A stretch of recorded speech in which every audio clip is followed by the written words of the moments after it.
asalaamaaleykum mbokk yi ñuy seetaan ci seen plateforme Akan Mentor ñëw nañ tey ci seen vidéo numéro 39 ci kii cours bi di Microsoft Office Word tey nag ñu fas yéene leen wan benn outil bu magique boo xam ne ñu ngi koy woowee reproduire la mise en forme outil bi noonu la tudd reproduire la mise en forme ngir ñu wan leen kon outil boobu dañuy njëkk a commencé ñëw fii créer benn texte par exemple je suis en train d'étudier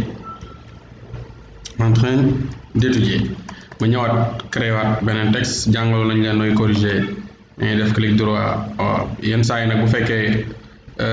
amul faute da ngay def ignorer étudier accent bi lay wax donc ma ñëw fii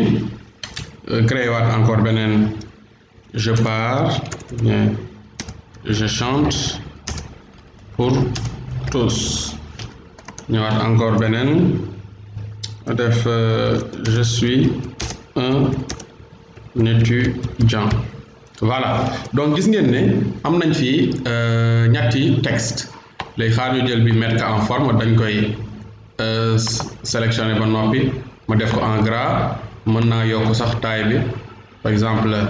mën naa ko def nii def ko italique souligner mën naa changer couleur bi def ko par exemple vert foncé voilà mën naa par exemple xool yeneen yu ma ci appliqué par exemple mu mel ni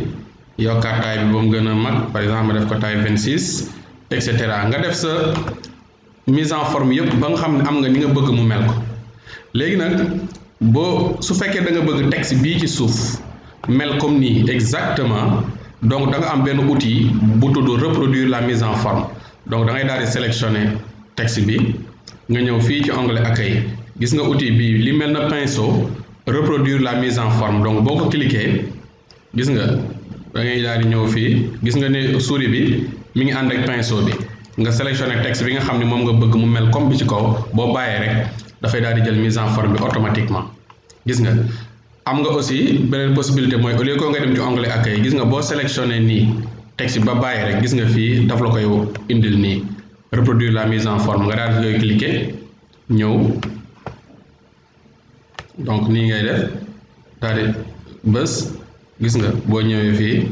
daal di sélectionner bàyyi rek automatiquement mu jël mise en forme bi yëpp donc outil bi lañ leen wanul woon mooy reproduire la mise en forme nga xam ne outil bu magique la vraiment da ngay jël leen def ko ni nga bëgg mu mel bu ko defee boo sélectionner donc sa mise en forme boobu ba jël outil pinceau bi rek texte boo ko appliqué da day jël automatiquement mise en forme bi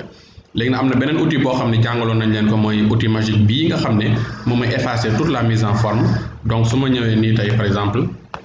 ma sélectionné lii yëpp daal di ñëw ci onglet accueil fii su ma defee effacer toute la mise en forme donc da nga gis texte bi dafay dellu comme na meloon donc reproduire la mise en forme da ngay sélectionné jël pinceau bi daal di def nii bu fekkente da nga bëgg dindi mise en forme bi nag nga def nii sélectionné dem ci onglet accueil donc ñëw outil bi effacer la mise en forme daal di cliquer voilà donc muy kon effacer kon mise en forme bi kon loolu lañ leen indiloon ci muy outil bu am solo boo xam ne yéen koy faral di soxla lu bare ci seen liggéey bu ngeen di créer de defar ay documents ak yooyu kon moo doon seen cours numéro 39 ba tey ci Microsoft Office Word kon ñu leen jox daje ci vidéo bu mujj nag nga xamante ne mooy vidéo bi ci topp kon ba tey ci Akan Mentor